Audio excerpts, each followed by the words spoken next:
എല്ലാവർക്കും നമസ്കാരം. നമ്മളിപ്പോൾ തൃശ്ശൂരാണുള്ളത്. അജയൻ ചാലിശ്ശേരിനെ കാണാനും അദ്ദേഹത്തിന്റെ വിശേഷങ്ങൾ ചോദിച്ചറിയാനാണ് വന്നിരിക്കുന്നത്. തിയേറ്ററുകളിൽ പ്രേക്ഷകരെ പ്രകമ്പനം കൊള്ളിച്ചുകൊണ്ട് ആകാംക്ഷയുടെ മുൾമുനയിൽ നിർത്തിക്കൊണ്ട് ഒരു സിനിമ ഇങ്ങനെ കുതിച്ചു പായാണ്.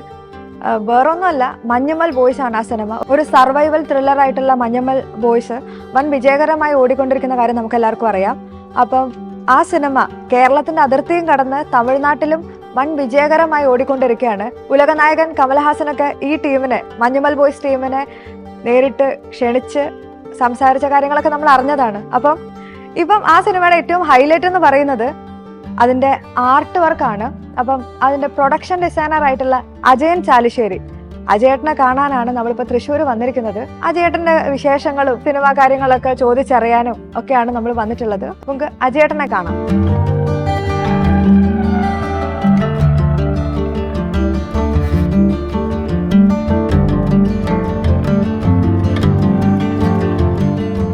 മഞ്ഞുമൽ ബോയ്സിന്റെ പ്രൊഡക്ഷൻ ഡിസൈനർ ആയിട്ടുള്ള അജയൻ ചാലിശ്ശേരിയാണ് നമ്മുടെ കൂടെ ഉള്ളത്.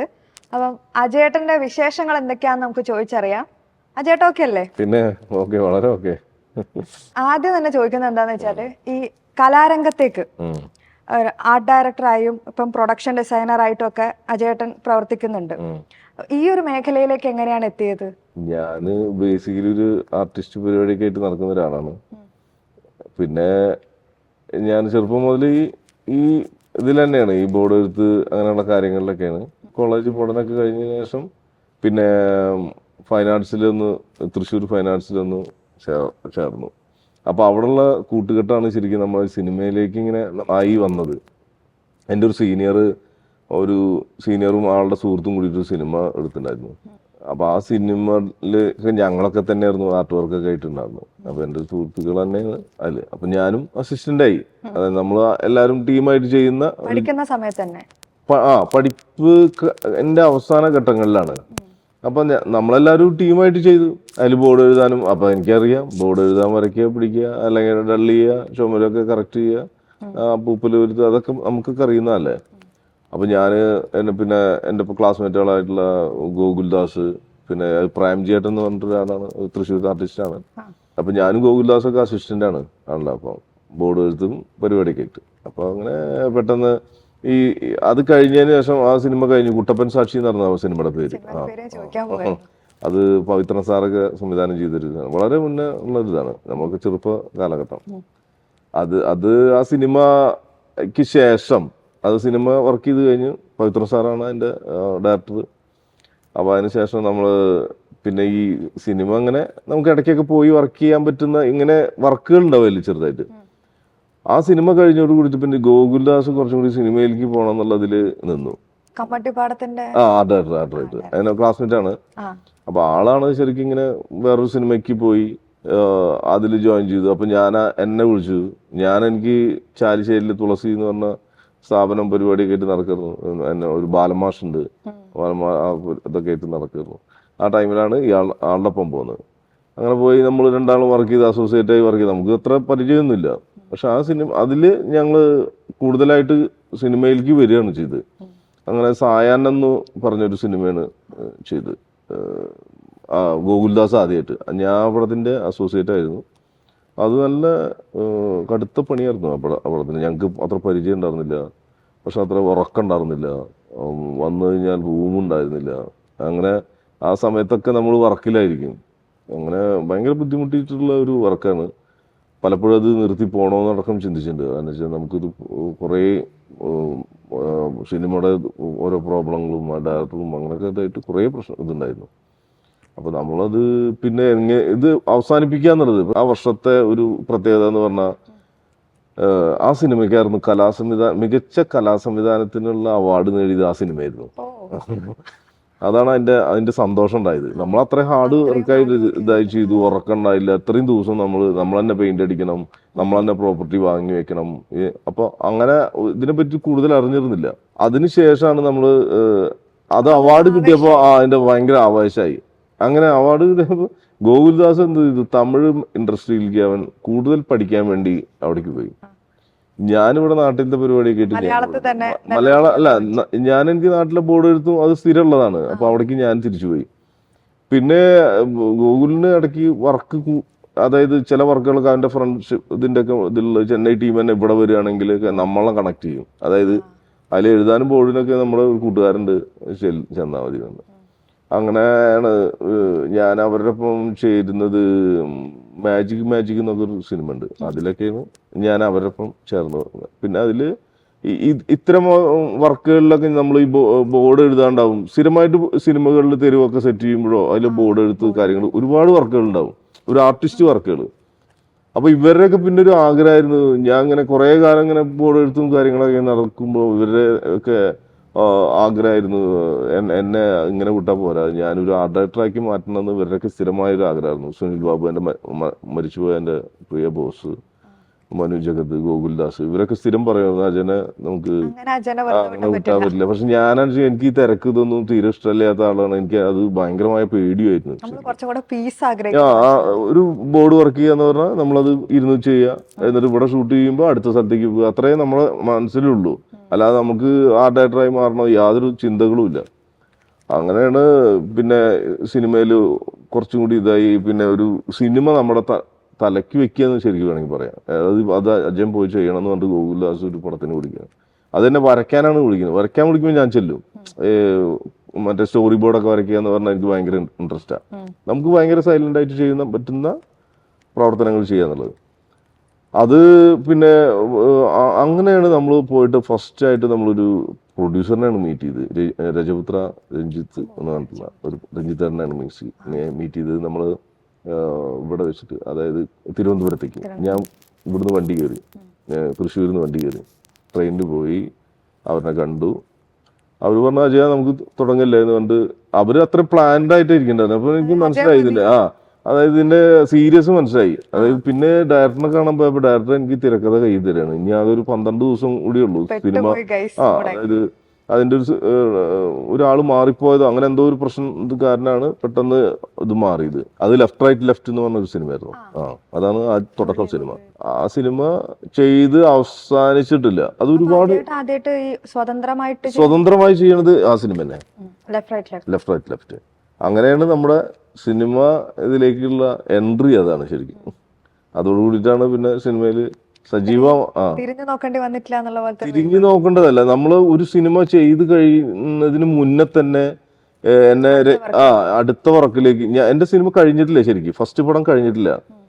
അപ്പോ ആ സിനിമ കഴിയുന്നതിന് മുന്നേ അവസാനത്തെ ഷെഡ്യൂളിലാണ് രഞ്ജിതേട്ടനാണ് പറയണത്, ആഷിഖ് അബു നെക്സ്റ്റ് പടം ചെയ്യുന്നുണ്ട്, അതിൽ ആരാ ആർട്ട് ഡയറക്ടർ എന്ന് എന്നോട് ചോദിച്ചു. അപ്പൊ ഞാൻ പറഞ്ഞു എനിക്ക് അറിയില്ല സത്യത്തില്, അത് അജയനാണ് അതിന്റെ ആർട്ട് ഡയറക്ടർ എന്ന് പറഞ്ഞു.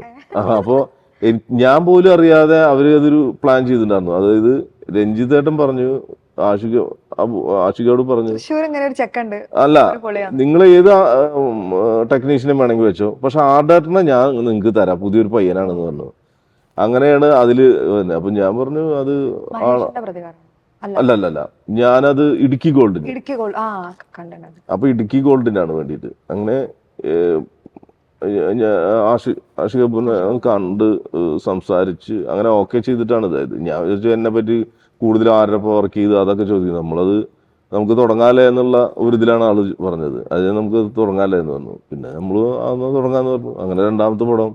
പിന്നെ ആളുടെ തന്നെ ഗാങ്സ്റ്റർ ചെയ്തു, പിന്നെ റാണി ബൽപ്പനി ചെയ്തു. അപ്പോൾ പിന്നെ അതങ്ങനെ അത് ഒരു സിനിമയിൽ നിന്ന് അടുത്ത സിനിമയിലേക്ക് ഇങ്ങനെ പോയിക്കൊണ്ടിരിക്കുകയാണ്. അല്ലെങ്കിൽ നമുക്ക് ഇഷ്ടപ്പെടുന്ന അല്ലെങ്കിൽ എന്തെങ്കിലും വർക്കുകളുള്ള ഒരു ടീമുകളായിട്ട് ഇങ്ങനെ മാറിക്കൊണ്ടിരുന്നു. അങ്ങനെ അജയേട്ടൻ ചൂസ് ചെയ്തത് അല്ലാണ്ട് തന്നെ അജയേട്ടൻ ചൂസ് ചെയ്യപ്പെടുകയായിരുന്നു അല്ലേ? അല്ല, ആദ്യം നമുക്ക് അത് ചില ആളുകളുടെ ഇഷ്ടമാണ് ഇത്. സിനിമക്കൊക്കെ നമ്മൾ ഒരാളിനെ ക്ഷണിക്കുന്നതൊക്കെ ഇന്ന ആള് മതിയാവും, നല്ല വളരെ സൈലന്റ്. പിന്നെ നമ്മുടെ ഒരു പ്രത്യേകത എന്ന് പറഞ്ഞാൽ ഒരു സിനിമ ചെയ്യുമ്പോൾ ഒരു സിനിമ മാത്രമേ ചെയ്യാറുള്ളൂ. അപ്പൊ അത് അവർക്കും കംഫർട്ടാവും. ഒരു ഫുൾ ടൈം ആർട്ട് ഡയറക്ടർ അവിടെ നിൽക്കുകയാണ് ഒരു സെറ്റില്. അപ്പൊ സാധാരണ ഒരു ആർട്ട് ഡയറക്ടറൊക്കെ, ഒരു സീനിയർ ആർട്ട് ഡയറക്ടർ എന്നൊക്കെ പറഞ്ഞാൽ 2-3 സിനിമകൾ ഉണ്ടായിരിക്കും. അയാളിങ്ങനെ വന്നു പോവുക, അത്ര മാത്രമേ ഉണ്ടാവുള്ളൂ. ഏതെങ്കിലും അസോസിയേറ്റ് നിൽക്കും. അതിനു പകരം ഞാൻ ചെയ്യുന്ന സിനിമകളിൽ പറഞ്ഞാൽ ഫുൾ ടൈം ഒരു ആർട്ട് ഡയറക്ടറായിട്ട് അവിടെ നമ്മൾ സെറ്റിൽ ഉണ്ടായിരിക്കുക. അപ്പൊ അത് ഒരു ഡയറക്ടറെ സംബന്ധിച്ച് അത് ഭയങ്കര ഒരു കാര്യമാണ്. അയാൾക്ക് ഭയങ്കര എന്ത് സെറ്റപ്പുകൾ വേണമെങ്കിൽ ചെയ്യാനും ഇതിനൊക്കെ ഉണ്ടാവും. അല്ലെങ്കിൽ ചില സിനിമകളിലൊക്കെ അത് പ്രോബ്ലം ആയിട്ട് വരുന്നത് ഈ ആർട്ട് ഡയറക്ടർ ഇല്ലാത്തത്. ചിലതൊക്കെ ഇങ്ങനെ ക്വിക്കായിട്ട് അത് പറയാന്ന് പറഞ്ഞാൽ അത് അത് ഇങ്ങനെ മാനേജ് ചെയ്യാൻ പറ്റുന്ന ആളുകളില്ലെങ്കിൽ സിനിമ ഷൂട്ടിങ് ചിലപ്പോൾ നിന്ന് പോകും. അപ്പൊ അതിന്റെ ഒരു ഭാഗമാണത്. അപ്പൊ അങ്ങനെ നമ്മൾ നിരന്തരമായിട്ട് പിന്നെ സിനിമയിൽ ഇങ്ങനെ ഇതായി പല സിനിമകളും കഴിയും, പല സിനിമകളിലേക്കും എത്തും നമ്മളറിയാതെ തന്നെ. അങ്ങനെയാണ് അതിന്റെ ഒരു ഇത് പോയിരുന്നു. അപ്പം സിനിമാ ജീവിതത്തിൽ അങ്ങനെ പോയി ഇപ്പം എന്താ പറയാ റെക്കോർഡ് നേട്ടങ്ങൾ കൈവരിച്ച മഞ്ഞുമ്മൽ ബോയ്സിൽ എത്തിയിരിക്കും. അപ്പം ഇതിപ്പോ എല്ലാരും ചോദിച്ച് അജയേട്ടൻ തന്നെ പറഞ്ഞു ഒരു വിധത്തിലായിട്ടുണ്ടാവും. എന്നാലും കൈരളിന്റെ പ്രേക്ഷകർക്ക് അജയേട്ടൻ പറഞ്ഞിട്ട് തന്നെ അത് കേൾക്കാൻ ഒരു താല്പര്യം ഉണ്ടാവും. മഞ്ഞുമ്മൽ ബോയ്സിലേക്ക് എത്തുന്നത് പിന്നെ ഈ ഒരു യുവാക്കളുടെ ഒരു ടീമാണല്ലോ, അത് ഒരു എൻറ്റയർലി ഡിഫറെന്റ് ആയിട്ടുള്ള ഒരു സിനിമ അനുഭവമാണ് പ്രേക്ഷകർക്കും തരുന്നത്. അപ്പം ആ സെറ്റില് പ്രവർത്തിച്ച സമയത്ത് ശരിക്കും സത്യം പറഞ്ഞാൽ ഞാൻ ആ സിനിമ കണ്ടപ്പോ നമ്മളിങ്ങനെ മുൾമുനയിൽ നിർത്തുന്ന ഒരുപാട് രംഗങ്ങളൊക്കെ ഉണ്ടല്ലോ. പിന്നെ ആ കേവ്സ് ഒക്കെ ശരിക്കും ആർട്ടാണെന്ന് നമുക്ക് വിശ്വസിക്കാനേ പറ്റൂല. അത്രയ്ക്കും അടിപൊളി, ഒരു രക്ഷയില്ല, ശരിക്കും ഒറിജിനൽ. പിന്നെ അത് കഴിഞ്ഞിട്ടാണ് നമ്മളിത് ആരാണ് ഈ പരിപാടി ചെയ്തത് എന്ന് അറിയുന്നത്. അപ്പൊ അങ്ങനെയാണ് നിങ്ങളിലേക്ക് എത്തുന്നത്. അപ്പൊ നിങ്ങളുടെ അടുത്ത് തന്നെ ആ ഒരു കാര്യങ്ങളെ കുറിച്ച് അറിഞ്ഞ ഇതിപ്പോ ഞാന് സൗബിൻ ആണ് എന്റെ പ്രൊഡ്യൂസർ, സൗബിൻ ഷോൺ, പിന്നെ സൗബിന്റെ ഫാദർ, സൗബിന്റെ ഉപ്പയാണ് പിന്നെ ഉള്ളത് ബാബുഷ് സാഹിർ. അങ്ങനെ ഈ മൂന്നാള്. അപ്പൊ ഷോണും സൗബിനും കൂടിയിട്ടാണ് ആ സിനിമയ്ക്ക് വിളിക്കുന്നത്. പക്ഷെ ഞാൻ പറവയിലൊക്കെ അത്രയും പരിചയമുള്ള ആളുകളാണ്, നമ്മളെ സുഹൃത്തുക്കളാണ് ഇവരൊക്കെ.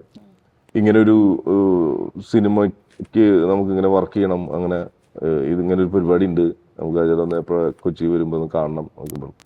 ഒരു കുഴിയും പിന്നെ ഗുഹയും ഇതൊക്കെ ആയിട്ടുള്ള സബ്ജക്റ്റ് ആണ്. എന്താ കുഴി ഇതൊക്കെ ഞാൻ വേറെ പടത്തിൽ നിന്നാണ്. അപ്പോൾ വരുമ്പോൾ നമുക്ക് പറയാന്നൊക്കെ പറഞ്ഞു. അങ്ങനെ അവിടെ എത്തിയപ്പോഴാണ് നമുക്ക് അറിയുന്നത് ഗുണ കേവിന്റെ പരിപാടിയാണെന്ന് അറിയുന്നത്. അല്ലാതെ നമ്മൾ അത് അറിയില്ല. അപ്പൊ നമുക്ക് ഏതെങ്കിലും ഗുഹ ഒക്കെ തപ്പിപ്പിടിക്കണം, കുറച്ച് പരിപാടികൾ ഉള്ളതാണ്. അപ്പൊ നമ്മൾ ഏതെങ്കിലും ഗുഹ അല്ലെങ്കിൽ എന്താണ് നമുക്ക് എന്തായാലും വർക്ക് ഇതില്ല. അപ്പൊ ഞാൻ പോയി കണ്ടപ്പോൾ പിന്നെയാണ് നമുക്ക് ഗുണ കേവിന്റെ പരിപാടിയാണെന്ന് അറിയുന്നത്. അപ്പൊ ഞാൻ അതിനെപ്പറ്റി ഗുണ കേവ് ഗുണ സിനിമ ഞാൻ എത്ര വർഷങ്ങൾക്ക് മുന്നേ കണ്ടതാ. പിന്നെ ഇതിനെപ്പറ്റി നമ്മള് ലൊക്കേഷൻ കാണാൻ പോവാണ്. അപ്പൊ അവിടെ അത് ബാൻ ചെയ്ത സ്ഥലം, അത് നമുക്ക് ഇറങ്ങാൻ പാടില്ല. ഒരു 17 കൊല്ലമായിട്ട് തോന്നുന്നു അത് അടച്ചു കിടക്കുക. അതിൽ ഒരുപാട് ആളുകൾ ഈ കുഴിയിലൊക്കെ വീണ്ടും അപകടങ്ങൾ നിരന്തരം സംഭവിക്കുന്നത് കാരണം അത് ഒരുപാട് പ്രശ്നങ്ങളില്ല. അപ്പൊ അത് കാരണം അത് അടച്ചിട്ടു. സ്ഥിരം ഈ ഫോറസ്റ്റിനൊക്കെ ഭയങ്കര കംപ്ലൈന്റ് ആയ കാരണം ആളുകൾക്കും ഭയങ്കര ബുദ്ധിമുട്ടാണ് അവിടെ ഇതിനായി. അപ്പോൾ അത് മൊത്തം ബാൻ ചെയ്ത് വരും. അപ്പോഴാണ് നമ്മളിത് ഈ ഗുണ കേവ് തന്നെ നമുക്ക് വേണമെന്ന് പറഞ്ഞിട്ട് നമ്മൾ റിക്വസ്റ്റ് കൊടുക്കുന്നത്. അപ്പൊ അവര് പറഞ്ഞു ഗുണ കേവിൽ നമ്മൾ ഈ സിനിമയിലെ ഗുണ കേവാന്നൊക്കെയുള്ള അത്ഭുതത്തോടു കൂടി ഗുണ കേവ്, നിങ്ങൾ എന്തിനും ഗുണ കേവിൽ പോകണം. അപ്പൊ ഞങ്ങൾ അതിന്റെ നമുക്ക് അത് കാണണം, നമുക്ക് ഷൂട്ടിനല്ലെങ്കിലും ഷൂട്ട് ചെയ്യാൻ പറ്റില്ല എന്നുള്ള ഒരു ഇത് തോന്നിയിട്ടുണ്ടായിരുന്നു. കാരണം എന്തെന്നാൽ ഒരു 30 ദിവസത്തോളം നമുക്ക് അവിടെ ഷൂട്ട് ചെയ്യേണ്ട ആവശ്യമുണ്ട് ഇതൊക്കെ കൂടിയിട്ട് മൊത്തത്തിൽ. എന്നെ ശരിക്കും ചിദംബരത്തിന്റെ ജാനേമനും എന്നെ വിളിച്ചിട്ടുണ്ടായിരുന്നു. അത് ചെറിയൊരു പടമായിരുന്നു, വളരെ വന്ന് നിങ്ങൾ ചെയ്തു തരണം എന്നൊക്കെ പറഞ്ഞിട്ട് എന്നെ അത് നല്ല സിനിമയായിരുന്നു. പക്ഷെ എന്നെ അതിനും വിളിച്ചിട്ടുണ്ടായിരുന്നു. പക്ഷെ ഞാൻ വേറൊരു സിനിമയിൽ വർക്കിലാണ്. അപ്പൊ എന്നെ സംബന്ധിച്ച് അതിന് പോവാൻ എനിക്ക് പറ്റാത്തൊരു ഇത് വന്നിട്ടുണ്ടായിരുന്നു. അപ്പൊ ഞാൻ പറഞ്ഞു നെക്സ്റ്റ് ഒരു പരിപാടിയിലൊക്കെ നമ്മൾ നിൽക്കാം, നിങ്ങൾ എന്തെങ്കിലും ഇതായിട്ട് ചെയ്യണം എന്നൊക്കെ പറഞ്ഞിട്ടുള്ള ഒരു സിനിമയായിരുന്നു അത്. ഇത് ഭയങ്കര വിജയമായിട്ടുള്ള ചിത്രമാണ് ചിദംബരത്തിന്റെ. അതിനുശേഷമാണ് പിന്നെ അവർ ഇത് പ്ലാൻ ചെയ്തപ്പോൾ, ഈ പടം പ്ലാൻ ചെയ്തപ്പോൾ തന്നെ എന്നെ വിളിച്ചിട്ടുണ്ടായിരുന്നു. എപ്പോഴും ഇങ്ങനെ വരണം, ഒരു കേവ് അല്ലെങ്കിൽ ഒരു കുഴി ഇതൊക്കെ വീണ് പോകുന്ന ഒരു സ്റ്റോറി ബേസ് ആണ്, അത് നിങ്ങൾ വന്നിട്ട് സംസാരിക്കണം എന്നൊക്കെ.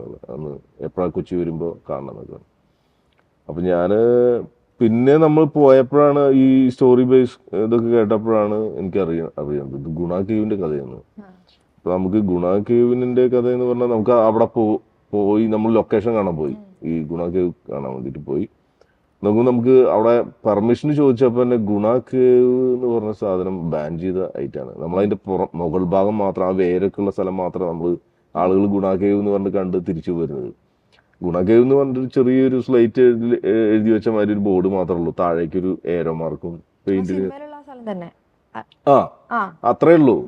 അപ്പോ ഇത്തരം ഒരു സ്ഥലത്തേക്ക് നമ്മളും അവിടെ പെർമിഷൻ ചെന്നപ്പോൾ ഗുണാക്കേവാ ഇതിൽ നമ്മൾ ശരിക്കും ഈ സിനിമയിൽ പോലീസുകാരൊക്കെ ചോദിക്കില്ലേ ഗുണാക്കേവിൽ എന്തിനു പോയി അത്രയൊരു ഇതിലാണ് നിങ്ങൾ എന്തിനു ഗുണാക്കേവ് എന്നത്. അപ്പൊ ഇത് ഗുണാക്കേവിന്റെ സിനിമയാണ്, ഇത് ഗുണാക്കേവാണ് നമുക്ക് വേണ്ടത്. അല്ല ഇത് നമ്മൾ വേറെ ഏതെങ്കിലും സ്ഥലം കാണിച്ച് ഗുണാക്കേവ് എന്ന് പറയാൻ പറ്റില്ല. കാരണം വെച്ചാൽ ഒരുപാട് ആളുകൾ അവിടെ എത്തിയുള്ള ഒരു സ്ഥലമാണ് കണ്ട ആൾക്കാരും ഉണ്ടാവുമല്ലോ, ബാൻ ചെയ്യുന്നതിന് മുമ്പൊക്കെ കണ്ട ആൾക്കാർ. എത്ര ആളുകളുണ്ടല്ലോ യങ്സ്റ്റേഴ്സ്, അതേമാതിരി എത്രയോ ആളുകളുടെ പ്രിയപ്പെട്ട ഒരു സ്ഥലം പോലെയാണ് അന്ന് ആ സിനിമ. ഇതിന്റെ പേര് ശരിക്കും ഡെവിൾസ് കിച്ചൺ എന്നാണ്. ഇത് ഫോറിനേഴ്സ് ആണ് ഇത് മുന്നേ കണ്ടെത്തിയതും ഇതിന് പേരിട്ടത്. സാത്താനിൻ അടുക്കള. അതാണ് ഈ പിന്നെ ഗുണ സിനിമ അതിൽ ചിത്രീകരിച്ച കാരനാണ്. പിന്നെ അതിനുശേഷം പിന്നെ ഗുണാക്കേവായി മാറി. അപ്പൊ അതിലാണ് പിന്നെ ആ പേര് അങ്ങനെയാണ് അറിയപ്പെടുന്നത്. അപ്പൊ നമ്മളിത് ചെന്നപ്പോ തന്നെ ഇവർക്ക് പെർമിഷൻ ഭയങ്കര എന്തിനാണ് അവിടെ പോണത് അതാണ്. അപ്പൊ ഇത് ഇങ്ങനെ കണ്ട് ഇതാക്കാനാണ്. അപ്പൊ നമുക്ക് അതിൻ്റെ ഒരു സ്പെഷ്യൽ പെർമിഷൻ അതിന് വേണ്ടിയിട്ട് തന്നു. അതിൻ്റെ ഒപ്പം നമ്മളൊപ്പം നമ്മൾ മാത്രമല്ല അത് അടഞ്ഞു കിടക്കണം ഇത്രയും കാലം. അപ്പൊ അതിന് നിങ്ങളൊപ്പം ഗാർഡുകൾ, ഫോറസ്റ്റ് ഗാർഡും ഈ ഗുണ കേവിനെ പറ്റി നന്നായി അറിയുന്ന ആളുകളെ നിങ്ങൾക്ക് വിടണം എന്ന് പറഞ്ഞിട്ട് ഇറങ്ങി. പിന്നെ ഇറങ്ങാതെ ഇറങ്ങി. അത് നമ്മൾ അതിന്റെ ഉള്ളിൽ ഇറങ്ങി. അതായത് ഒരു 10-15 കൊല്ലമായിട്ട് ഒരു വഴി പോലും ഇല്ലാത്ത പൊന്തക്കാടൊക്കെ പിടിച്ചു കിടക്കുന്ന ഒരു സ്ഥലത്ത് കൂടെ വെട്ടി ശരിയാക്കി ഇറങ്ങി അതിന്റെ ഉള്ളില് താഴേക്ക് പോയി ഭയങ്കര തണുപ്പുള്ള ഒരു സ്ഥലമാണ്. പിന്നെ ഇറങ്ങാനൊക്കെ അവിടെ ഫുൾ ഗ്രില്ലുകൾ ഇട്ടുകയാണ്. അതായത് ആളുകൾ ആരും ഒരുപാട് പ്രശ്നങ്ങൾ വന്ന കാരണം അവിടെ ഗ്രില്ലൊക്കെ വെച്ച് അടച്ചതാണ്. താഴേക്ക് ഇറങ്ങാൻ പറ്റില്ല. അങ്ങനെ അതിന് മുകളിൽ കൂടെ ഒക്കെ കടന്ന് താഴെ എത്തി ഈ സ്ഥലത്തൊക്കെ കണ്ടു നോക്കുമ്പോൾ ഈ വീണ് പോയ കുഴി ഇപ്പോ നമുക്ക് കാണാൻ പറ്റില്ല. കാരണം വെച്ചാൽ അത് അന്ന് അതിന്റെ മുകളിൽ ഗ്രില്ല് ഇട്ട് അടച്ചല്ലോ. അപ്പൊ അതിന്റെ മുകളിൽ ഈ ഗുണാക്കേവിന്റെ പരിസരത്ത് എവിടെ മഴ പെയ്താലും മൊത്തം വെള്ളവും മണ്ണും കല്ലും ഒക്കെ പിന്നെ ഈ ഇലകളൊക്കെ കൂടിയിട്ട് ഇതിന്റെ ഉള്ളിലേക്ക് വന്നിട്ടാണ് വെള്ളം നമ്മൾ ആ കുഴിയിൽ കാണിച്ചിട്ട് അതേപോലെ തന്നെയാണ് ആ സാധനം. അപ്പൊ മൊത്തം വെള്ളം വന്ന് മണ്ണും ചെളിയൊക്കെ വന്നിട്ട് ഇത് അടഞ്ഞു ഈ ഒറിജിനൽ കുഴിയുടെ മുകൾ ഭാഗം മാത്രം. അപ്പൊ നമുക്കിപ്പോ പ്രശ്നം എന്ന് പറഞ്ഞാൽ എവിടെയാണ് ഇതിന്റെ കുഴി ഒറിജിനൽ നമുക്ക് അറിയാൻ പറ്റില്ല. കാരണം വെച്ചാൽ അതിന്റെ അടിയിൽ ഗ്രില്ലുണ്ട്. ആ ഗ്രില്ലിന്റെ മുകളിൽ കല്ലും മണ്ണും കൂടിയിട്ട് അടഞ്ഞിട്ട് അതിന്റെ ഉള്ളിൽ കൂടെ ഒക്കെ പോകണ്ടാവും. പക്ഷെ നമ്മൾ എവിടെ കുഴി നമുക്ക് തിരിച്ചറിയാൻ പറ്റില്ല. അപ്പൊ ഏറ്റവും ഡേഞ്ചർ ആയിട്ടുള്ള പിന്നെ അവര് നമ്മുടെ കയ്യിൽ ചെറുനാരങ്ങ, ആ മുന്നിൽ ഗാർഡ് ഇരുമ്പിന്റെ വടിയൊക്കെ ആയിട്ട് ഒരുപാട് ഞങ്ങള് പോയതല്ലത്. അപ്പൊ അതിന്റെ ഉള്ളിൽ പോയി അതൊക്കെ കണ്ട് നമുക്കൊരു 5 മിനിറ്റ് ഒക്കെയാണ് അവിടെ നമുക്ക് ഇതാക്കുള്ളൂ. അതിന്റെ ഉള്ളിൽ അപ്പൊ തന്നെ കയറണം. നമുക്ക് ഭയങ്കര ഭീകരത ആക്കിയിട്ടുണ്ടായിരുന്നു മൊത്തം തന്നെ. എനിക്കൊക്കെ അതില് ഇറങ്ങി കഴിഞ്ഞിട്ട് ഒരു 4-5 ദിവസത്തേക്ക് എനിക്ക് ഉറക്കം ഉണ്ടായിരുന്നില്ല. ഉറക്കം എന്ന് പറഞ്ഞാൽ ഞാൻ കണ്ണടച്ചു കഴിഞ്ഞ് ഞാൻ ഈ കുഴിയുടെ ഈ സ്പേസിൽ ഞാൻ കിടക്കണത് മുകളിൽ കംപ്ലീറ്റ് നമ്മുടെ മേലേക്ക് ഇങ്ങനെ ഈ ഗുണാക്കേവ് നിൽക്കുന്ന പോലെ എനിക്ക് തീരെ ഉറക്കം എനിക്ക് സെറ്റ് ആവുന്നുണ്ടായിരുന്നില്ല ഒരു 5 ദിവസത്തോളം. പിന്നെ അത് മെല്ലെ ഇതായി. പിന്നെ ഇതിനെപ്പറ്റി ഞാൻ സ്കെച്ച് അത്യാവശ്യം നമുക്ക് വേണ്ട സാധനങ്ങളൊക്കെ ഹൈറ്റ് വെച്ച് വരച്ചെടുത്തിട്ടുണ്ട്. പിന്നെ ഒരുപാട് ഫോട്ടോസ് നമ്മൾ ഇതിന്റെ കളക്ട് ചെയ്തിട്ടുണ്ട് കളറിനെ പറ്റിയിട്ടും ഇതൊക്കെ. പിന്നെ എൻ്റെ ഒപ്പം വർക്ക് ചെയ്യുന്ന ഇപ്പോൾ പെയിന്റേഴ്സ് ആയാലും വെൽഡേഴ്സോ പിന്നെ അതേപോലെ കാർപ്പൻറ്റേഴ്സോ പിന്നെ മോൾഡേഴ്സോ അവർക്കൊക്കെ നമ്മൾ ഈ സ്ഥലം കാണിച്ചു കൊടുത്തിട്ടുണ്ട്. ഇതാണ് വേണ്ടതെന്ന്, ഈ കളർ എന്താണ്, ഈ ഷേപ്പ് എന്താണ്, ഇതിനെ പറ്റിയിട്ട് കറക്റ്റായിട്ട് പറഞ്ഞു കൊടുത്തിട്ടുണ്ട്. അപ്പൊ അതിന്റെ ഒരു ഇതാണ് നമ്മുടെ സിനിമയിൽ കാണുന്നത്. ആ ടെക്സ്ചർ എന്താണ്, ആ കളർ എന്താണ്, അതിന്റെ ഷേപ്പ് എന്താണ്, അതിൽ എന്തൊക്കെ ഡീറ്റെയിൽ എന്തൊക്കെ ഉണ്ട്, അതിൽ എങ്ങനെയൊക്കെ, അത് മൊത്തം നമ്മൾ അവിടുന്ന് നോക്കിയിട്ട് ക്രിയേറ്റ് ചെയ്യുകയാണ്. ഏകദേശം ഒരു 90% നമ്മളത് അങ്ങനെ തന്നെ ചെയ്തു വെച്ചിട്ടുണ്ട്. പിന്നെ ഇതൊരു അൺഷേപ്ഡ് ആയിട്ടുള്ള ഒരു സാധനമാണ്. നമുക്കിത് വരച്ചിട്ട് ഒരു ബിൽഡിംഗ് പോലെ നമുക്ക് ഉണ്ടാക്കാൻ പറ്റുന്നതല്ല. നമുക്ക് ഒരുപാട് ഇതിനെ പറ്റിയിട്ടുള്ള സ്റ്റഡിയൊക്കെ നമ്മുടെ ഭാഗത്തുനിന്നും നമ്മൾ നടത്തി ചെയ്തുണ്ടാക്കിയൊരു സാധനം. അത് പിന്നെ കുറേയൊക്കെ മാജിക്കലായിട്ട് സംഭവിച്ചു എന്ന് എനിക്ക് പറയാൻ പറ്റുള്ളൂ. കാരണം വെച്ചാൽ നമ്മൾ മാത്രം ചെയ്തതല്ല, എനിക്കത് പലതും മാജിക്കലായിട്ട് തോന്നിയിട്ടുണ്ട്. എങ്ങനെ നമ്മളിത് ചെയ്തുണ്ടാക്കിയെന്ന് തോന്നിയിട്ടുണ്ട്. കാരണം വെച്ചാൽ ഒരു 50 അടി സൈസുള്ള ഒരു കേവാണ് ഇത് ഉണ്ടാക്കിയത്. അതിന്റെ ഉള്ളിൽ തന്നെ ആ വീണ് പോകുന്നത് കണ്ടിട്ടില്ലേ, ആ വീണ് പോകുന്നത് നമ്മൾ ഈ ഇതിൽ തന്നെ ചെയ്തത്. അതായത് ഈ സെറ്റിന്റെ ഉള്ളിലാണ്, ശരിക്കുള്ള സെറ്റിന്റെ ഉള്ളിലാണ്. ഈ ഗുണ കേവ് നമ്മൾ അവിടെ കണ്ടുവന്നതിന് ശേഷം ഉള്ള പ്രോബ്ലം എന്ന് പറഞ്ഞാൽ നമുക്ക് 60 അടി ഹൈറ്റ് ഉള്ള സ്പേസ് വേണം ഇത് സെറ്റ് ഇടണമെങ്കിൽ. അതാണ് പിന്നത്തെ തലവേദന. നമുക്ക് ഗുണ കേവ് നമുക്ക് കണ്ടു, ഇനി അത് നമുക്ക് കൊച്ചിയിൽ സെറ്റ് ചെയ്യണമെങ്കിൽ 60 അടിയോളം, അതായത് 6 നില ഹൈറ്റുള്ള ഒരു ബിൽഡിംഗ് നമുക്ക് വേണം. ബിൽഡിംഗ് ഒരു വെയർ ഹൗസ് അല്ലെങ്കിൽ സ്റ്റുഡിയോ വേണം. അപ്പൊ നമ്മുടെ അവിടെ മാക്സിമം 34 അടി വരെയുള്ള സ്റ്റുഡിയോസ് ഒക്കെ ഉള്ളൂ. മാക്സിമം 40ന്റെ ഉള്ളിലേ ഉള്ളൂ ഏറ്റവും കൂടുതൽ. അതിന്റെ ആവശ്യമുള്ളൂ നമുക്ക്. അപ്പൊ നമ്മൾ ഒരു 2.5 മാസം 3 മാസത്തോളം അതിന് തപ്പി നടക്കുന്നു ഈ ഇങ്ങനത്തെ ഒരു സ്പേസ് കിട്ടാൻ വേണ്ടിയിട്ട്. അങ്ങനെയാണ് നമ്മൾ പെരുമ്പാവൂരുള്ള ഒരു സ്പേസ് കണ്ടെത്തിയത്. ഒരു വെയർ ഹൗസിന് വേണ്ടി ഉണ്ടാക്കിയിട്ട ഒരു സ്ഥലമാണ് അത്. ഒരു 200 അടി നീളം ഉണ്ടാവും. നീളം ഹൈറ്റ് വന്നിട്ട് 50 അടി ഉണ്ട്. 55 അടി ഹൈറ്റ് ഉണ്ട്. 60 ഒരു 55 അടി സെന്റർ ഹൈറ്റ് ഒക്കെ ആയിട്ട് കിട്ടും. പിന്നെ വിഡ്ത്ത് വന്നിട്ട് ഒരു 80 അടിയോളം ഉണ്ട്. അപ്പൊ നമുക്ക് ചെയ്യാൻ പറ്റും, അതിലേക്ക് മാക്സിമം അഡ്ജസ്റ്റ് ചെയ്ത് ചെയ്യാൻ പറ്റുന്ന. അതല്ലാതെ ഇനി വേറെ കിട്ടാനില്ല നമുക്കിത്. ഇവരൊക്കെ ഡേറ്റ് ക്ലാഷ് ആകും, കുറെ ആളുകളുടെ തന്നെ ഡേറ്റും ക്ലാഷ് ആകും. അപ്പൊ അത് പിന്നെ അങ്ങനെ വർക്ക് നമ്മൾ ഇവിടെ തുടങ്ങുകയാണ് അതിൽ. അപ്പൊ നമ്മൾ ഇതിന്റെ ലെവലുകളുണ്ട്, അതായത് എവിടെ ഇത് കയറി വരുന്നതും എവിടെ മഴ പെയ്താലും ഈ വെള്ളം മൊത്തം ഇതിലേക്ക് വരണം. അങ്ങനെ ഇതിന്റെ ലെവലുകൾ ആദ്യം നമ്മൾ ഡിസൈൻ ചെയ്തിട്ടുണ്ടായിരുന്നു, ഇത്ര എവിടെയൊക്കെ വെള്ളം വരണമെന്ന്. പിന്നെ നമ്മൾ ഈ ടെക്സ്ചർ നമ്മൾ കുറേ പാറകളുടെ മോൾഡ് കൊടൈക്കനാലിൽ നിന്ന് എടുത്തിട്ടുണ്ടായിരുന്നു. പലതരം ഡിഫറെൻറ്റ് ടെക്സ്ചർ ആയിട്ടുള്ള പാറകളുടെ സ്വഭാവം നോക്കിയിട്ട് നമ്മൾ അതിൻ്റെ മോൾഡ് എടുത്ത് കൊടുത്തിട്ടുണ്ടായിരുന്നു. എന്നിട്ട് നമ്മൾ ഫൈബറിലാണ് ഇതിൻ്റെ ആ സ്കിന്ന് എന്ന് പറഞ്ഞ സാധനമല്ലേ നിങ്ങൾക്ക് കാണുന്നതില്ല, അത് കാസ്റ്റ് ചെയ്തെടുത്തത്. അപ്പോൾ എന്താന്ന് പറഞ്ഞാൽ കറക്റ്റായിട്ട് അവിടെ എന്താണോ അത് നമുക്ക് ഇവിടെ ഇതിലേക്കും കൊണ്ടുവരാൻ പറ്റും. ഈ പാറയുടെ മുകളിൽ ആ ടെക്സ്ചർ കൊണ്ടുവരാൻ പറ്റും. നമ്മൾ അങ്ങനത്തെ ഒരു സ്ഥലം കണ്ടെത്തി, പെരുമ്പാവൂരിൻ്റെ അടുത്തുള്ള ഒരു സ്ഥലത്ത് കണ്ടെത്തി. നമ്മളവിടെ സെറ്റിൻ്റെ പണി ആരംഭിച്ചു. അപ്പോൾ ആരംഭിച്ചപ്പോൾ നമ്മൾ ആദ്യം തന്നെ ഇതിൻ്റെ ഒരു ഈ മലയാളത്തിൽ എന്ന് പറഞ്ഞ ബഡ്ജറ്റാണ് ഇതിൻ്റെ ഒരു ഏറ്റവും പ്രശ്നം വരുന്നത്. നമുക്ക് ഇത്രയും വലിയൊരു പ്രൊജക്റ്റ് ഇതാകുമ്പോൾ ഇത്ര ബഡ്ജറ്റ് വേണം, സമയം വേണം. പക്ഷെ ഇതിൻ്റെ ഒരു ഡീറ്റെയിലിൻ്റെ ഒരു പ്രധാന കാര്യം എന്ന് പറഞ്ഞാൽ നമുക്ക് ഇതിന് ഞാൻ ഇത്ര സമയം വേണമെന്ന് പറഞ്ഞിട്ടുണ്ടായിരുന്നു. എനിക്ക് ഇത്ര സമയം തരണം, എനിക്ക് ഇത്ര ഫണ്ടും ആവശ്യമായിട്ട് വരും. എത്ര സമയം എടുത്തോ? രണ്ട് മാസമാണ് ശരിക്കും ആ മെയിൻ കുഴിയില്ലേ, അല്ല മെയിൻ സെറ്റ് ഗുണ കേവിന്റെ മൊത്തം സെറ്റിന് 2 മാസം. 2 മാസം കഴിഞ്ഞതിന് പിറ്റത്തെ ദിവസം തന്നെ അവിടെ ഷൂട്ട് ആരംഭിക്കുകയാണ്. അപ്പൊ ഈ കുഴിയിലേക്ക് വീഴുന്നതിന് അതുവരെ നമ്മൾ അവിടെ നിന്നുണ്ട്. അപ്പൊ ആ കുഴി മാത്രം വേറെ അതിന്റെ താഴത്തേക്ക് കുഴിച്ചിക്കുക, ഒറിജിനൽ സ്ഥലത്ത് ഒരു കിണർ പോലെ. എന്നിട്ട് അതിലേക്ക് വരാൻ വേണ്ടിയിട്ട് ഇപ്പുറത്തെ ഭാഗത്ത് നമ്മൾ സ്റ്റെപ്പ് സാധനങ്ങളൊക്കെ ഇട്ടുണ്ട്. അപ്പോൾ ഈ കുഴി എന്ന് പറഞ്ഞതിന് 17 അടി താഴ്ചയുള്ള ശരിക്കും വലിയൊരു കുഴി തന്നെ. വീണ് കഴിഞ്ഞാൽ നമുക്ക് പരിക്ക് പറ്റും. ഈ ഗുണ കേവില് ഒറിജിനലിൽ വീണാലും പരിക്ക് പറ്റും, ഇവിടെ വീണാലും നമുക്ക് പരിക്ക് പറ്റും. കാരണം വെച്ചാൽ അതിന്റെ അടിയിലും കല്ലും, നമ്മളൊക്കെ സൈഡിലിട്ട കല്ലൊക്കെ ഒറിജിനൽ കല്ലുകളാണ്, ചെറിയ കല്ലുകളൊക്കെ എടുക്കുന്നില്ലേ. അതല്ലാതെ വോൾ പോലുള്ളത് മാത്രമാണ് നമ്മുടെ ഫൈബർ. അല്ലാതെ എവിടെ വീണാലും നമുക്കും പരിക്ക് പറ്റും. അത് ഞാൻ ഇവിടെ നമ്മുടെ ആക്ട് ചെയ്യുന്നവരോടും ഇവരൊക്കെ പറഞ്ഞിട്ടുണ്ടായിരുന്നു. അതേമാതിരി ടെക്നീഷ്യന്മാരോടൊക്കെ ഇത് ശ്രദ്ധിച്ച് നടക്കണം, ഇത് അത്രയും നിങ്ങൾക്ക് സിമ്പിളായിട്ട് ഇതാവരുത്, വളരെ ശ്രദ്ധയോട് കൂടിയിട്ട് ആൾക്കാർ നടക്കുകയാണ്.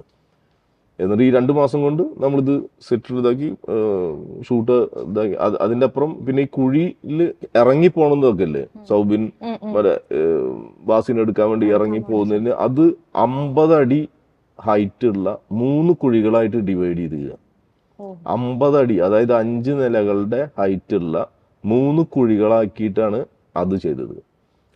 അതിലൊരു കുഴി അത്യാവശ്യം വലുതാണ്, അതിലാണ് ബാസി കിടക്കണത്. അതിന്റെ താഴേക്ക് വീണ്ടും കുഴിച്ചിട്ടുണ്ട്. അപ്പൊ നമ്മളങ്ങനെ ഇത് നേരിൽ കാണുമ്പോഴാണ് ഇത് ഒന്നുകൂടി ഭീകരമാകുക. ശരിക്കും ഇത് കുറച്ചു പേരൊക്കെ മലയാള സിനിമയിലെ ഒരുപാട് ഡയറക്ടേഴ്സ്, സിനിമാറ്റോഗ്രാഫേഴ്സ് അല്ല ഇത് കാണാൻ വേണ്ടിയിട്ട് വന്നത്. ഈ സെറ്റിന്റെ എന്താണ് ഡിസൈൻ ഇതൊക്കെ കാണാൻ പറ്റും. ഈ റിയാലിറ്റി ഇത് കുറെ ആളുകളൊക്കെ പറഞ്ഞിട്ടൊക്കെ കുറെ ആളുകൾ വന്ന് കാണാൻ പറ്റിയിട്ടുണ്ടാവും. പിന്നെ അതില് റെയിൻ, നമ്മൾ ഈ മഴ പെയ്യുന്ന നിങ്ങൾക്ക് ഈ മഴ പെയ്യുന്നതും അതേമാതിരി മിസ്റ്റ് വരുന്നത് ഇതൊക്കെ നമ്മൾ അതോടെ ക്രിയേറ്റ് ചെയ്ത ഒരു സാധനം തന്നെയാണ് കാണിക്കുന്നത്. റെയിൻ നമ്മൾ ഫുൾ ആർട്ടിഫിഷ്യൽ റെയിൻ വെച്ചിട്ടുണ്ടായിരുന്നു. അതല്ല അത് മുകളിൽ അത് സെറ്റ് വെച്ചിരിക്കുന്നത് പൈപ്പ് വെച്ച് അങ്ങനെ സെറ്റ് ചെയ്ത് വെച്ചിരിക്കാം ഫുൾ. നമ്മളത് അത് നമ്മൾക്ക് മഴയുടെ സ്ട്രോങ് കൂട്ടാൻ പറ്റും, കുറയ്ക്കാൻ പറ്റും, മെല്ലെ ചാറി തുടങ്ങാൻ പറ്റും. ആ സൗബിന്റെ മുഖത്തേക്ക് വീഴുന്നില്ല ഒറ്റ. അപ്പൊ ആദ്യം നമ്മൾ മെല്ലെ പെയ്യും, അത് കഴിഞ്ഞിട്ട് പിന്നെ ഭയങ്കര സ്ട്രോങ് ആവും.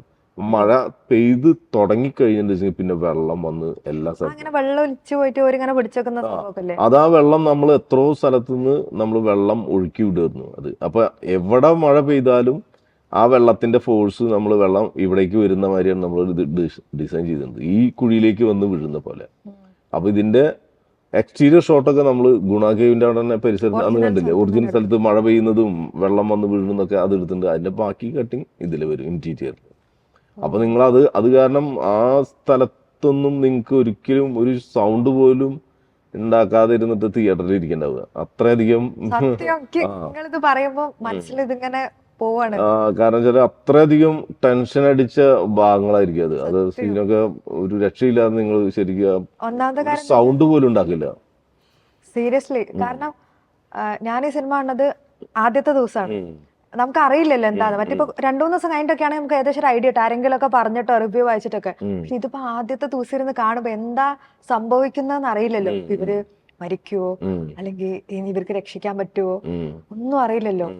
അപ്പൊ ഇതിങ്ങനെ ടെൻഷൻ അടിച്ച് ഒരു വഴിക്കായിണ്ടായിരുന്നു. അതിന്റെ പിന്നെ ആ കുഴിയിലേക്ക് ഇറങ്ങി പോകുന്നതില്ലേ, സൗബിൻ ഇവനെ രക്ഷിക്കാൻ വേണ്ടി താഴത്തേക്ക് കാരണമുള്ള ഇറങ്ങി പോണതൊക്കെ, അത് നമ്മൾ അത്രയും ഭയങ്കര ഇടുക്കായുള്ള സ്ഥലങ്ങളൊക്കെ അതിൽ ഡിസൈൻ ചെയ്തിട്ടുണ്ട്. അതിന്റെ ഇറങ്ങാനും അവിടെ കുടുങ്ങി കിടക്കാനൊക്കെ വേണ്ടി ലൂസ് അടിക്കലാന്നൊക്കെ പറയുമ്പോഴുള്ള അതില്ലേ, അതിന് വേണ്ടിയിട്ട് അതിന്റെ സ്ട്രക്ചറിൽ തന്നെ നമ്മളത് മാറ്റം വരുത്തിയിട്ടുണ്ട്. കുടുങ്ങിയ സ്ഥലങ്ങള് ഭയങ്കര നാരോ ഇതുപോലുള്ള ഇത് അങ്ങനെ കുറെ സ്ഥലം വലിപ്പമുള്ള സ്ഥലങ്ങള്. ഇത് പല വഴി കൂടെയാണ് അവ ഇറങ്ങിപ്പോണത്. അപ്പൊ അത് ഈ 3 കുഴികളിലാണ് ഇതൊക്കെ പലതരത്തില് നമ്മൾ ചിത്രീകരിച്ചത്. അപ്പൊ അത് പിന്നെ അയാളുടെ ഹെഡ്ലൈറ്റിൽ മാത്രം അത് കാഴ്ച, നാച്ചുറൽ ഒരു ഒറ്റ ലൈറ്റ്. അപ്പൊ ആ ലൈറ്റിലാവുമ്പോ അതിന്റെ കുറച്ചും കൂടി മിസ്റ്ററി കൂടും, എവിടേക്കാ അത് പോണതെന്ന് മനസ്സിലായിണ്ടാവില്ല. അപ്പൊ പിന്നെ ഇത് ഞാന് ഈ ഒറിജിനലായിട്ട് ഇറങ്ങിപ്പോയ അവരോട് ചോദിച്ചിട്ടുണ്ടായിരുന്നു, സിജുവിനോട് ചോദിച്ച് നമ്മളിത് കുറെ മനസ്സിലാക്കിയിട്ടുണ്ടായിരുന്നു. പക്ഷെ അവര് പോലും ഞെട്ടി, ഇത് നമ്മൾ ഇത്രയും ഡീറ്റെയിൽ ആയിട്ട് ചെയ്തു എന്ന് പറഞ്ഞപ്പോ ഇതുണ്ടായി. അതന്നെ. പിന്നെ അതിന്റെ പെയിന്റിങ്ങും അതിന്റെ മോൾഡിങ്ങും ഇതൊക്കെ ചെയ്ത് നമ്മളപ്പോൾ വർക്ക് ചെയ്യുന്ന അതിന്റെ വെൽഡിങ് ചെയ്തത് അനീഷ് എന്ന് പറഞ്ഞിട്ടാണ്, ആലപ്പുഴക്കാരനാണ്. അവന്റെ ടീമാണ്. പിന്നെ പെയിന്റിങ് ചെയ്തത് മുകേഷ്, KR, പിന്നെ പ്രകാശ്, അങ്ങനെയാണ് അവര് ഉണ്ടായിട്ടുള്ള പയ്യന്മാര്. മഴ അത് നമ്മുടെ ടെക്നിക്കൽ ഇതുണ്ട്. അത് അവൻ ഇലക്ട്രിക്കൽ ഇതൊക്കെ ചെയ്യുന്ന ഗിരീഷ് എന്ന് പറഞ്ഞ ഇതാണ്. പിന്നെ ഗിരീഷ് അവന്റെ ടീമുകളാണ് ഈ മഴയുടെ സെറ്റപ്പ് മിസ്റ്റ് ഒക്കെ ചെയ്ത് നമ്മളത് പറഞ്ഞാൽ അത് ചെയ്തു തരും. പിന്നെ അതിന്റെ ഒരു പ്രത്യേകത എന്ന് പറഞ്ഞാൽ അതില് മഴ നമ്മൾ ടെസ്റ്റ് ചെയ്തിട്ടുണ്ടായിരുന്നില്ല. അതായത് ഈ മഴ നമ്മൾ ടെസ്റ്റ് ചെയ്ത് അത് മൊത്തം നനയും ഫ്ലോറ്.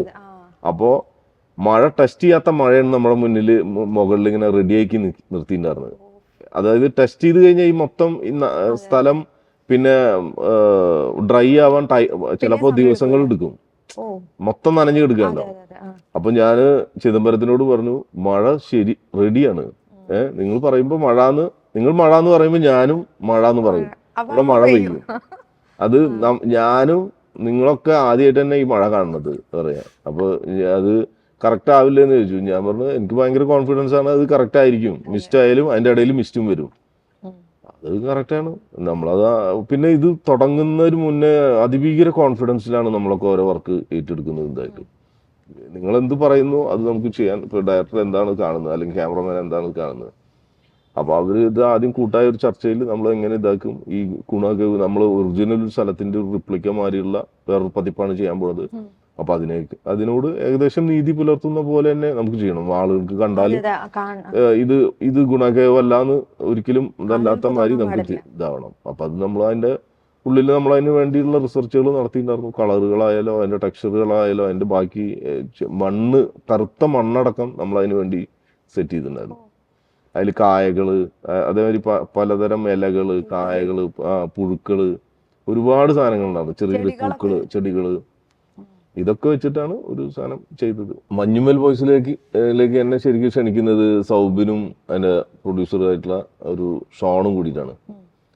ഇവർ 3 ആളാണ്, സൗബിൻ, ഷോണ്, പിന്നെ സൗബിന്റെ ഫാദർ ബാബു ഷാഹിർ എന്ന് പറഞ്ഞിട്ട്. അവരാണ്. അപ്പോൾ എനിക്ക് ഇത്രയും വലിയൊരു പരിപാടിയൊന്നും അറിയില്ല. പിന്നെ അത് നമ്മൾ സംസാരിച്ച് വരുമ്പോൾ അതിങ്ങനെ വലിയൊരു ഇതിലേക്ക് പോയി. അത് ഇത്രയും വലിയൊരു സെറ്റുകളും വേണ്ടതാണ്. ഇതിന് പ്രൊഡക്ഷൻ കോസ്റ്റ് കൂടുതലുള്ള ഒരു സിനിമയാണ് ഈ സിനിമ. അപ്പം ഇത് വേണം. അതായത് ഈ കേവ് തന്നെയാണ് ഇതിൻ്റെ ഒരു മെയിൻ ഇത്. അതില്ലാതെ ഈ സിനിമയെ പറ്റി ചിന്തിക്കാൻ പറ്റില്ല. അപ്പം അതങ്ങനെയാണ് അതിൻ്റെ ഒരു. അപ്പം നമ്മൾ അതിൻ്റെ ഒരു പാർട്ടായപ്പോൾ എനിക്ക് ഭയങ്കര ഹാപ്പിയാണ്. അത് പിന്നെ വളരെ ഹാപ്പി ആയിട്ട് ചെയ്ത് തീർത്തൊരു വർക്കാണിത്. അല്ല ടെൻഷൻ അടിച്ചതൊന്നല്ല, വളരെ ഹാപ്പി ആയിട്ട് വളരെ ഒരു ടീമായിട്ട് നിന്ന് വർക്ക് ചെയ്തിട്ടുള്ളതാണ്. ഇത് ഒരു കംപ്ലീറ്റഡ് സെറ്റ് ആയിട്ടാണ് തോന്നുന്നത്. നമ്മൾ എന്ത് പറഞ്ഞോ അത് നമുക്ക് ചെയ്യാൻ പറ്റുന്ന ഒരു സെറ്റ്. മഴ എല്ലാം ഓക്കെയാണ്, അങ്ങനെ പറയാം. ശരിക്കും അങ്ങനെയാണ് പറയാൻ ഉള്ളത്. അപ്പൊ അതിന്റെ ഒരു ഭയങ്കര സന്തോഷമുണ്ട്. മുമ്പ് ഇങ്ങനെ പറയുന്ന കേട്ടിട്ടുണ്ട്, അതായത് ഈ മലയാള സിനിമയില് ഈ ആർട്ടൊക്കെ ചെയ്യുന്ന സമയത്ത് ഈ നമ്മുടെ ബഡ്ജറ്റിന്റെ ഒരു പരിമിതി, അതിനെ കുറിച്ച് കേട്ടിട്ടുണ്ട്. അപ്പൊ അങ്ങനെ എന്തെങ്കിലും പ്രയാസങ്ങൾ നേരിട്ടുണ്ടോ? അല്ല, നമ്മൾ ഇത് തുടങ്ങുമ്പോൾ തന്നെ നമുക്ക് ഇതിന് ഏകദേശം ഇത്ര വരാൻ സാധ്യത ഉണ്ടെന്ന് പറഞ്ഞു കൊടുത്തിട്ടുണ്ടായിരുന്നു. അതിൽ കറക്റ്റ് ഇതുണ്ടായിരുന്നു. നമ്മളൊരു ബിൽഡിംഗ് ഉണ്ടാക്കുമ്പോൾ അതിന് സ്ക്വയർ ഫീറ്റ് കണക്ക് എഴുതണ പോലെയല്ല. ഇത് നമ്മളൊരു പ്രത്യേക തരത്തിലുള്ള നിർമ്മിതിയാണ് ചെയ്യുന്നത്. അത് നമുക്ക് കുറെ ഇങ്ങനെ ചെയ്തു തുടങ്ങുമ്പോഴാണ് നിങ്ങൾക്ക് അറിയാൻ പറ്റുള്ളൂ. അപ്പൊ ഇത്ര സമയം ഇത്ര ഫണ്ട് ഏകദേശം എന്നുള്ളത് ഞാൻ പറഞ്ഞിട്ടുണ്ടായിരുന്നു. അത് കഴിഞ്ഞ ആ പിറ്റേ ദിവസം തന്നെ ഇതാണ്. പിന്നെ മറ്റേ കുഴികൾക്ക് ഏകദേശം ഒരു 20-30 ദിവസം കൂടി വേറെ എടുത്തിട്ടുണ്ട്. 1 മാസത്തോളം എടുത്തിട്ടുണ്ടാവും ആ 3 കുഴികളും. പക്ഷെ ഇതിന്റെ ഒപ്പം പാരലായിട്ട് അത് നടന്നുകൊണ്ടിരിക്കണ്ടായിരുന്നു. ഇത് കഴിഞ്ഞ ഉടനെ ആ കുഴികളിൽ ഇറങ്ങുന്നതും റിക്കവർ ചെയ്യുന്നതൊക്കെ നമ്മളത് ഷൂട്ട് ചെയ്തു.